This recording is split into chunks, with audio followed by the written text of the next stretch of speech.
জাদু সম্রাট পিসি সরকার সিনিয়র, তিনি ছিলেন সপ্তম পুরুষ। This is the most ancient of all illusions of my country. This is known as the Temple of Benares. আমার বাবা পিসি সরকার জুনিয়র, উনি হলেন অষ্টম পুরুষ, আর আমি নবম।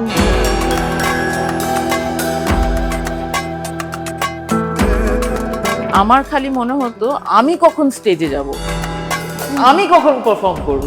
বাবা ম্যাজিক দেখাচ্ছেন, মাও স্টেজে ম্যাজিক দেখাচ্ছেন, মানে আমার কাছে একটা যেন স্বপ্নের জগৎ।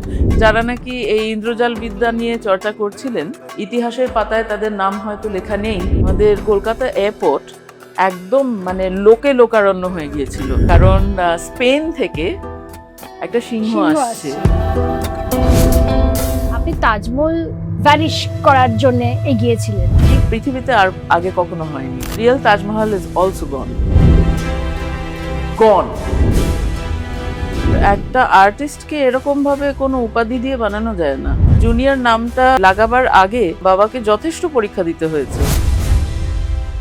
আমি একজন জাদুকরের ভূমিকায় অভিনয় করি।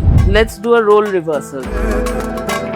আমি তোমাকে কাটবো, মানে পিসি সরকারকে কেটে দুভাগ করা হবে। পাবলিকের মধ্যে একটা মানে অ্যান্টিসিপেশন যে এসব কি হচ্ছে।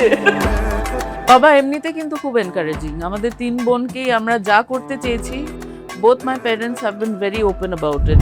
ইচ্ছা শক্তির যেরকম কোনো শেষ নেই, ম্যাজিকের ওই রিয়েলাইজেশনটা সেটারও কোনো শেষ নেই। ম্যাজিক তো is for a better tomorrow.